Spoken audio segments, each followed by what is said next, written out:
katanya. Dari account Alfarah MNIRNDNDA panjang.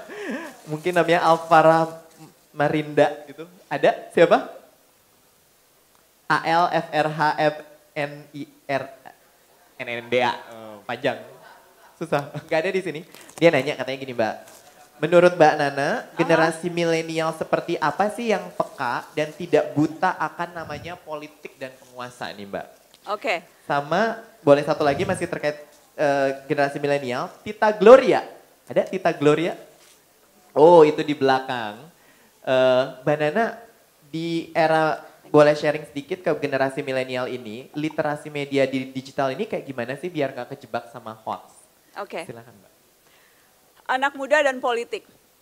Saya pernah baca ada tulisan yang bagus soal ini dan saya selalu share ini juga karena menurut saya bagus banget. Jadi tulisan itu bicara soal ada 3 jenis anak muda sekarang.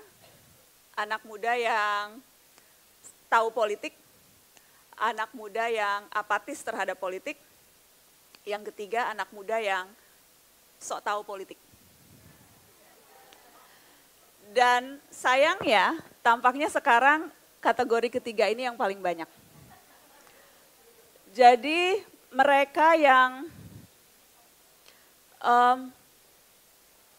denyutnya 24 jam ada di dunia digital, yang paham, punya skill luar biasa untuk mengedit foto misalnya, tapi tidak tahu apa dampaknya hasil editan foto itu.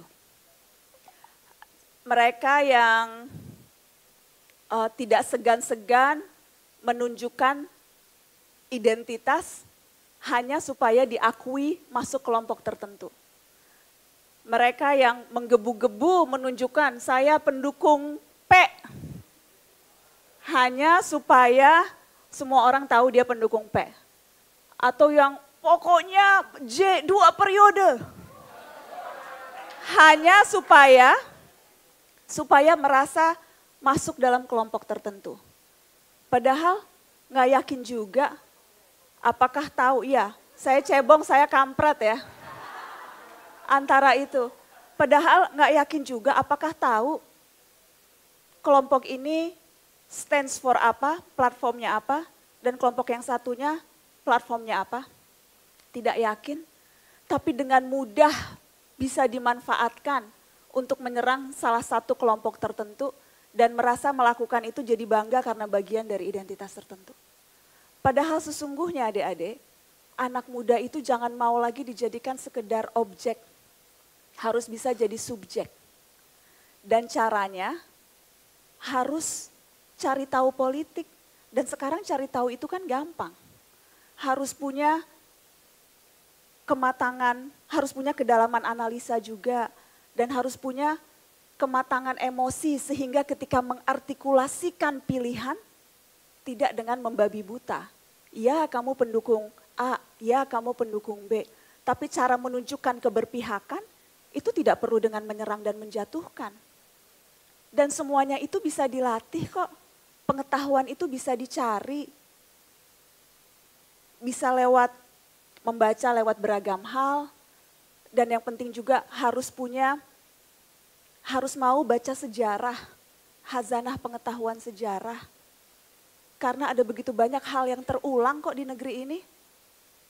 Dan kalau memang susah mencari panutan di masa sekarang, mari nengok ke belakang dan mencari panutan di mereka-mereka yang sudah meninggal. Hari ini hari pahlawan, ada begitu banyak kok kisah-kisah kepahlawanan yang bisa dijadikan rujukan dan bisa dijadikan contoh bagaimana berperilaku. Dan sekali lagi menunjukkan keberpihakan. Saya tidak bilang tidak boleh berpihak, malah harus berpihak loh sekali lagi. Tapi proses menentukan keberpihakannya itu harus matang. Harus cari tahu. Nggak perlu apal nama-nama menteri, udah nggak zaman. Nggak perlu tahu siapa anggota DPR yang korupsi. Terlalu banyak juga kan? Mubazir ingatan kita. Tapi minimal mau mencari tahu apa sih latar belakang satu hal gitu ya. Dan bisa membedakan ini situasi rasis nih, ini situasi fasis nih. Harus punya kematangan untuk bisa membedakan itu. Dan sekali lagi itu bisa dicari, itu bisa didapatkan kalau memang mau mencari. Dan mau keluar dari bubble. Sekarang itu kita hidup di sosial media yang cenderung membuat kita hanya berkerumun dan berkumpul dengan satu kelompok saja. Karena algoritma Facebook itu atau Instagram, kalau kita like satu postingan, mereka akan mempush ke kita postingan-postingan yang sejenis. Jadi kalau kita biasa belanja di Alfamart, itu yang akan datang promosi-promosi Alfamart mulu. Begitu ada promosi Indomaret langsung wah, iya kan? Beda tuh Alfamart Indomaret. Jadi karena kerumunan-kerumunannya itu sama, kita tidak sadar akhirnya hanya dapat informasi yang sejenis. Jadi harus berani keluar dari bubble itu. Harus mau diskusi dengan orang, harus mau dengar dengan orang. Jadi ketika menentukan keberpihakan itu bisa rasional. Dan sekali lagi bisa matang untuk tidak membabi buta. Karena politik kan bukan Tinder ya. Bukan bisa cuma swipe kiri atau swipe kanan ya.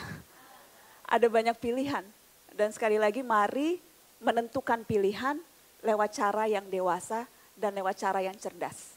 Mudah-mudahan bisa menjawab. Oke, baik. Sekali lagi terima kasih, tepuk tangan dulu dong untuk yang meriah untuk Mbak Nana. Batas, kita mungkin untuk sesi talk show kita mungkin hanya akan berakhir sampai di sini. Tapi seperti yang tadi Mbak Nana sampaikan, bahwa Indonesia itu bukan hanya garis peta.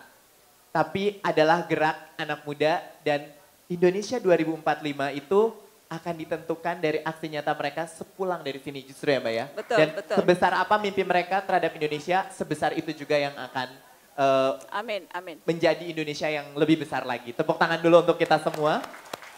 Nah, kalau dengerin Mbak Nana nggak lengkap ya kalau di akhirnya nggak ada catatan. Bener nggak teman-teman? Ya. Padahal dari awal tuh isinya catatan semua tahu.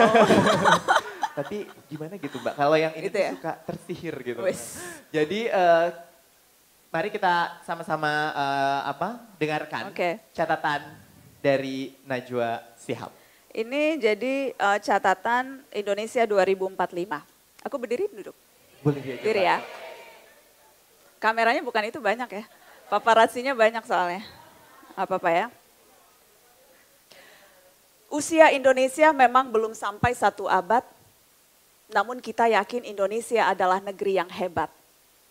Berhasil melewati berbagai tragedi dan ujian.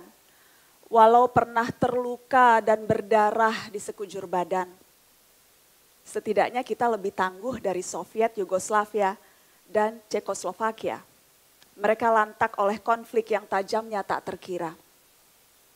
Tapi tak ada yang tahu persisnya masa depan. Hari esok Indonesia masih penuh pertanyaan.